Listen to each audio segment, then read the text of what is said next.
Welcome to Calling All Geeks. Thanks for answering the call. I'm Flynn, and joining me always, Chris from DZ Comics. Yep, that's me. It's your boy. You know, that does sound... Yeah, you nailed it. I think that's exactly how you say it every time, too. So there you go. Good job. All right. So today you wanted to talk about Batman Metal? Yes. And I know it's been it's been a bit since me and you've been able to talk. I've been so busy. And actually, I want to start, before we get into this, what have you been doing the last X amount of time it's been since I've seen you? Me? Yeah. Oh, Something a little more personal. you know, I just just reading comics, watching TV, and just trying to stay up with all the fandom. Oh boy. Definitely sounds more productive than me. All I've been doing is working and Making working. money. Well, the store's been doing pretty good. It feels like it anyway. It feels like it's been getting busier. My workload's gotten more. It's just, yeah, it's taken a toll for sure. I'm exhausted all the time, but I'm having fun. The store's in the good spot, but it's definitely been a little bit more of a hindrance on my reading, which reflects our topic today, which is Batman Metal, which came out months ago, and we're only now talking about it. But that's fine. All Was it right. months Well, ago? what is it? For me, it's a great story. Yeah, but, it's fucking awesome. I just wanted to kind of just talk about it. I thought it was really cool. I'm trying Well, I need to collect my thoughts. It's been a few weeks since I put it down, but yeah, I thought it was really good. It goes to show you that DC, I feel like, knocks it out of the park with all their crossover events, or at least I guess I wouldn't even call it crossover anymore. More like their big events. And I always feel like Marvel's a little bit lacking in this department. Not that they can't tell good stories, but man, I'm just never interested in their stuff. Right. That's a good point. It is titled Batman Metal, but it's really a Justice League story. Yeah. Oh Um, yeah, dude. And talk about, and I know we want to talk about some villains later too, but some of the best developed villains always come from Batman. Like all of his rogue gallery, or whatever you want to call them, are like some of the best villains ever designed. Legendary. And then these new villains are awesome. Like their origin stories are amazingly cool. I don't know how many of them survive to become recurring characters later. Like I've already seen other comic books recently where the Batman Who Laughs is a villain in it, but it's not a Batman Metal tie-in anymore. You know what I mean? Right. So right. it looks like he will be a returning character, which is great. But I wonder how many of the other ones will return. And like I said, just some of the best designed characters. Really, it's so good. It's so dark. God, it's so I'll tell you, brutal. the one thing that just really, I love Scott Snyder. Yeah. He does really well at writing these stories. He takes the mythology, he creates this mythology, and then he just drops it right into the continuity of the stories. And so, when he did his run on the Batman series, he brought in the whole Court of Owls. Yeah. And he just blended it right into future and past. Yeah, it seems like he puts breadcrumbs in through all of his stories, and then he takes those breadcrumbs and expands on it in his big story arcs. So Right. it's a And in huge Metal, payoff if you read all of his stuff. And in Metal, he did it again. He took this concept of this nth metal. Yeah. This ninth metal that there's no explanation under the laws of science. I do think it's cool how he took that, because ninth metal's been a thing for years, right? But it hasn't been ever really talked about. But it's just a mispronunciation of ninth. I just think that was Right. kind of corny, but also fitting at the same time. It was really funny. But, he created that mythology with it, and he Yeah. just incorporated it into the DC universe as far back as the Golden Age. I remember the panel there where they're going through the Batcave and they're talking about, they're showing that, this metal was found inside of Wonder Woman's bracers, Aquaman's trident, Dr. Fate's helmet. It kind of gives an explanation to where these powers come from to begin with. Well, it's this mysterious metal.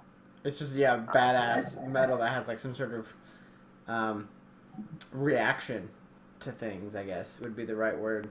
Well, it gives a power to items and people, but that power's different with each item and person, and they don't understand why. Yeah, and that's the thing. I kind of got that vibe because I remember them talking a little bit about how like nth metal is the thing that gives people their superpowers, which is what you were just kind of saying. And like it is different for everybody. So like the Flash has nth metal, and because he's got nth metal, he reacted that way to his experiment. Like if I created that experiment, I would die. But because he has so much levels of certain metals in him, or whatever, it let him become the Flash. And it's, I guess it's in a way it's genetic and exposure. It's like a combination. It kind of reminded me of the whole midichlorians. I didn't really know for Star Wars. Oopsie, I didn't really know how I felt about it. It's like, okay, that kind of takes away from the part of the factor why certain superheroes are cool, but it adds this other layer. I don't know. It probably doesn't matter too much, just like midichlorians, but that's what it reminded me of.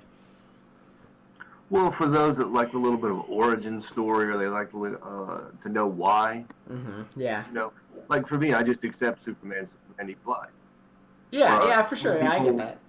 Yeah, some people just want a little bit more, and so this goes a little farther into it by saying, well, everybody has these little bits of nth metal inside them, and like you said, Barry Allen had a lot more than the average person, or even like Snyder had incorporated with Hawkgirl and Hawkman into their origin story, that they were stabbed with a dagger that was made of nth metal, which is now why they reincarnate. Isn't Hawkman's mace made of nth metal, right? Yes. So it makes me wonder, when he beats the hell out of somebody with it, are they going to reincarnate? He didn't think about that. I don't know. I mean, there may be a lot of different factors involved. That sounds like hell. Maybe, you're right. Maybe he had more nth metal in when he got stabbed too. I don't know. Yeah, it's hard to say. But, one thing I wanted to talk about is, this is not the normal story you see when you talk about Batman. No, it's definitely crazy. This story deals a lot with these interdimensional beings. Well, in a way it does, though. It's almost like a supernatural sort of thing. Mm-hmm. And these are more of characters like Swamp Thing, John Constantine.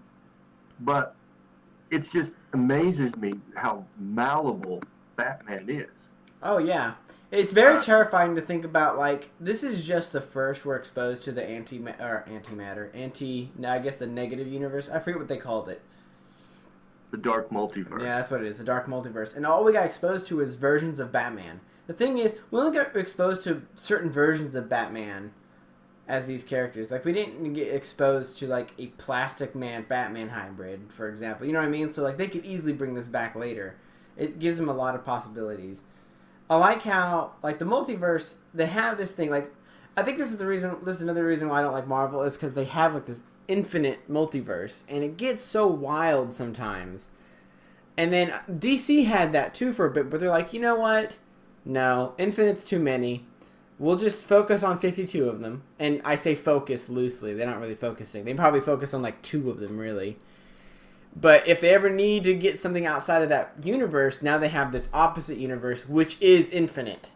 That's how they explained it. Like, the Dark Multiverse is infinite, but because they're so unstable that they don't exist for long, or they'll crumble or whatever.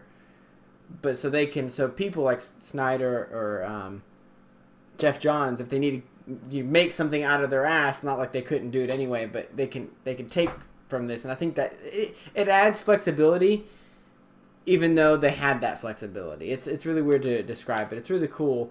Like I said, you could see maybe these are Batman versions of people. We could get Superman versions of these people too, and that would be very terrifying.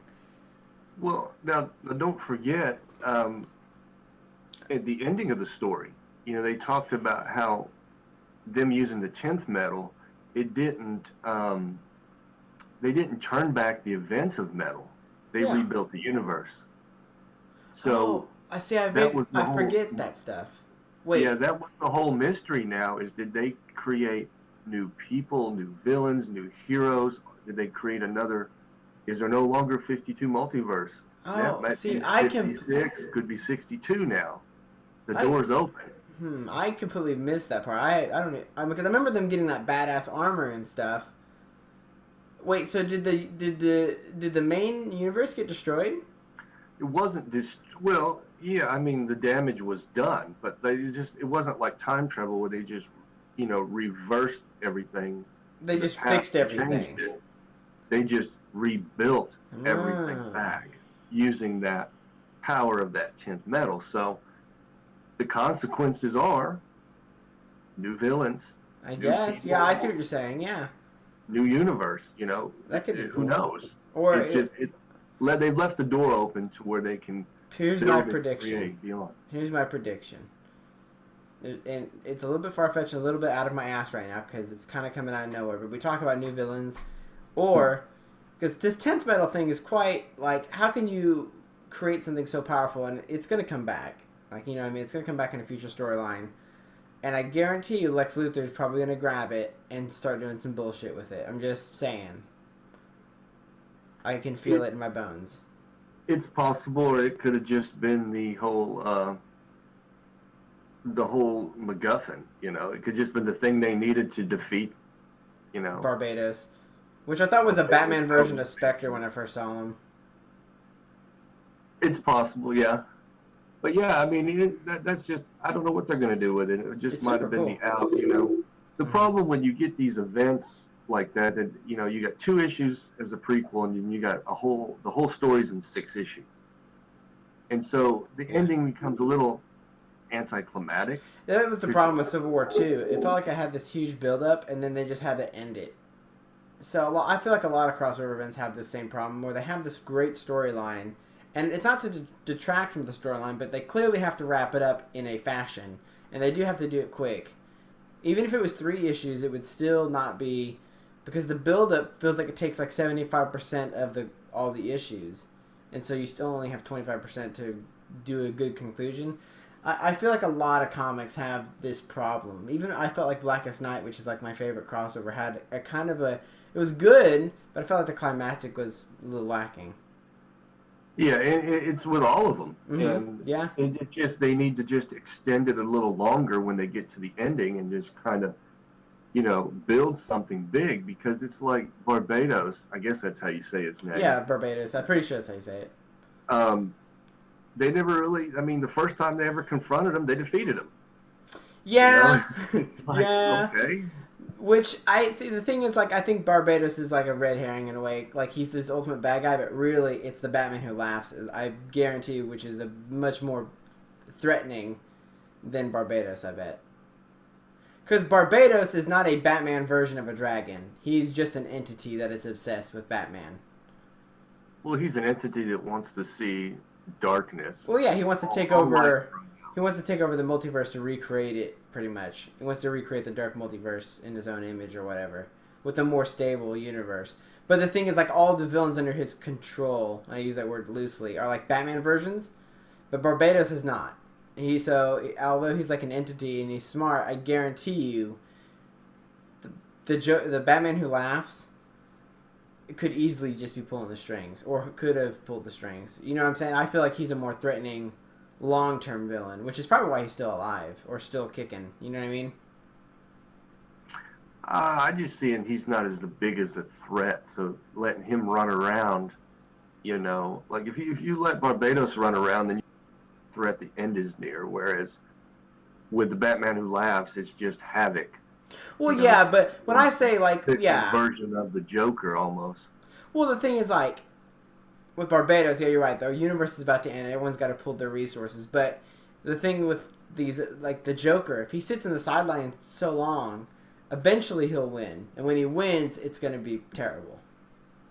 It's going to be worse than Barbados winning, kind of deal. I use that loosely. Barbados could probably end universes and stuff, and I guess Batman Who Laughs can't. But you know what I'm saying, right? It's going to be bad.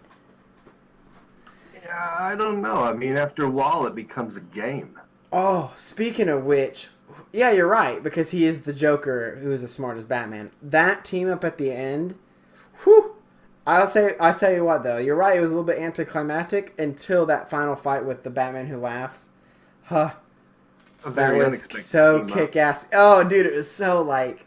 Which was the reason they did it, because it was the only way to defeat him. Yeah, it's And so so kick ass. unexpected. It's so kick ass. It was so good. Oh, so good. If you have not read it, man, Joker comes out of nowhere and whips some ass. It was so good. I creamed myself. I'm creaming myself now. It was really. It's whatever. I think it's whatever Batman fan secretly wants. Like What, a when, Batman Joker team up? hell yeah. Oh my god. If they had Brave and the Bold and it was Batman Joker for like 7 issues. Well, they kind of did that, didn't they? What was it? There was a story arc. I can't remember what it was. It was a few years ago where like Batman and Joker were both dying, but they had to work together to stay alive. Like in a comic book series. Not Arkham City or whatever. I can't remember what it was. It was pretty good though. I can't remember all the details. But yeah, I mean, and Damn that's, I mean, and that's kind of where it's at in the story now. With I mean, the Joker is it's a game. It's a dance he plays. Like he can't defeat the Batman. He needs the Batman. You know what Yo, I'm saying? yeah. No, I know exactly what you're saying. And what are you looking up? I'm trying to figure out that book. So I'm listening to you. I'm just trying, like, that's in my mind now. I need to figure out what that book is called. But continue. They did do a Brave and the Bold with Batman and Joker. My idea's been taken. Damn it. Did they? Yeah, it was old though. Like issues 111. Like yeah, a long time ago. I cannot remember what the book I was thinking of off the top of my head. They came out like 2 years ago. It was really good.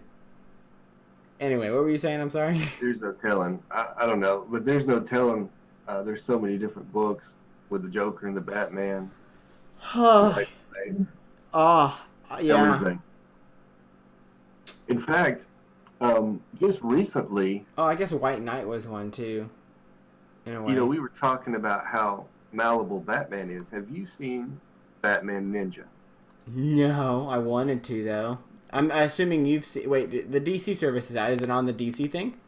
Yes, and I watched this animated movie, and I'm gonna tell you, It looks kick ass. it is Batman in feudal Japan. Yeah. And I'm not going to spoil anything to how he gets there, but Batman in feudal Japan with some of the Bat family, some of the iconic villains, Harley, Joker, Bane, and it's anime. Yeah. Well, yeah, of course. And it's different styles of anime, from old anime to current anime, So the animation changes throughout the whole movie. through parts of it. That's yes. cool. I like that. And it's one of those things, like, it just works.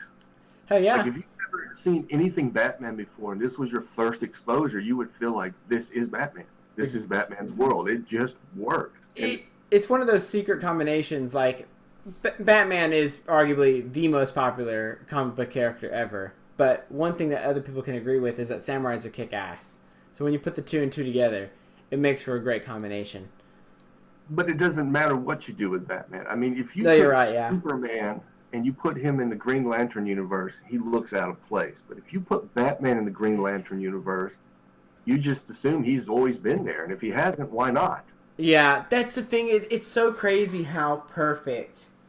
I guess this is Batman happy hour, really.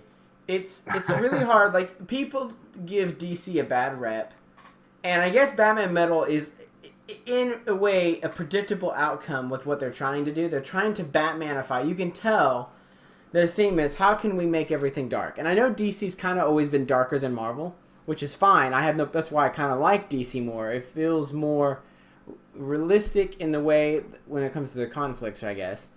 But everything's darker, more mature, and everyone's like, oh, they're trying to Batmanify everybody. And I think pretty much what Batman Metal is, or Dark Knight Metal is, they're like, yeah, you're right. This is the extreme version of that. And you can see how good it is. It's crazy how great of a character he is. It's like they can't even recreate it. If like they try to, and it always falls on its face, it feels like. It's it's definitely you'll never recreate Batman. I mean, because nowadays, Marvel's I tried don't to do think it. they come up with anything new that works. Yeah, like Marvel's tried to do it. Like they like Iron Man was kind of inspired by Batman. Obviously not a direct tie-in, but Moon Knight is more of the answer.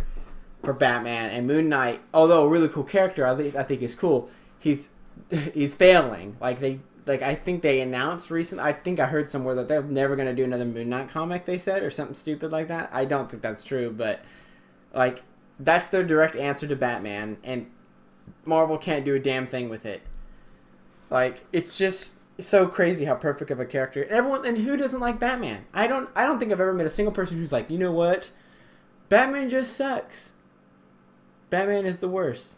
Like there are Batman haters out there. Sure, but it's like even they would have to admit how. I think the reason why he's good is because obviously because he's so good, but he is just human. He's not superhuman. He's like the peak of potential for human, so he's practically superhuman. But like when I think about it, it's like Batman can beat anybody. Like really, he can. Like he can't. Obviously, like he can't just like come out of nowhere and like beat the shit out of Superman. But he can beat anybody. He can beat most people, and it's just, and everyone likes that because he feels relatable in a way too. I don't know. He's great. Batman's really good. Well, before we get out of here, there's a couple things I do want to talk about Batman metal. Oh yeah. One of the things, you got the heavy metal aspect, you got the music, Hell yeah, you got the references. But if you go back, if you get a chance, and check out some of the panels with Barbados when he's talking, you know how they got that big font in purple word. Yeah, I know what you're talking about. And look at the word C. S-E-E. Okay? Okay. Because of the font that you chose, it looks like 666. Now, I'm not advocating Satanism here, but I'm just thinking, when I think heavy metal, that's what I always think about, the Sign of the Beast. Sure, yeah. All the death metal, and growing up, and the parents thinking, oh, you can't listen to heavy metal because it's Satan's music, but it's just about a dude in a chair. No, we seen the cover. All that stuff. So I don't know if that was planned, but it sure stood out to me. Probably. I honestly didn't notice it. I was kind of trying to Google it real quick to see if I can pull up an image and check it out real quick. But I mean, he looks like a demon, so right. It's definitely very scary. Fit into that whole heavy metal. Hell yeah.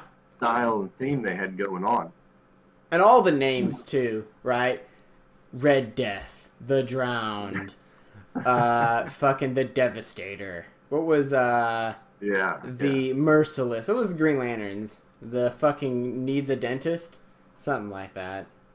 Something, but yeah, it's just so hardcore, heavy metal style, and but another thing that I just baffled me for a while was you remember the laughing Robins on the leash? That was so disturbing. Yeah. And for the longest time, I was like, okay, well, there's 4 of them, so it must represent all 4 Robins. But, they kept saying crow, right? Yeah. And then he would say bar, and bar would be the way that he would get them to heal. And I was just like, what is going on with this, And then I saw online someone said, well, put the 2 together. It's crowbar. Yeah. Crowbar. And then it clicked to me. You remember the Robin costume they were wearing is Jason Todd's. Oh, is it Dick Grayson's? And Dick Grayson's costume, and Jason Todd also wore it. But remember, Jason Todd was struck from behind by the Joker, who was using a crowbar before he murdered him. Yeah. So it's like this whole hidden message was all in that. I thought that was really cool. There was another panel with Wonder Woman and Hawk Girl that was just a complete recreation of the Dark Knight, the original Dark Knight first issue cover. There was just so many little Easter eggs planted in throughout that entire run. It's a masterpiece. So, in essence, I don't know if it's a masterpiece. I think it's pretty high up there. Like, it also includes elements, and the last thing I want to say, and I don't read a lot of Sandman, but it also brings the fact that they're definitely trying their hardest to put together some of the key characters from the Vertigo books into the DC universe. So I forget his name. What is it? The Dream or something like that? He's from the Sandman stuff.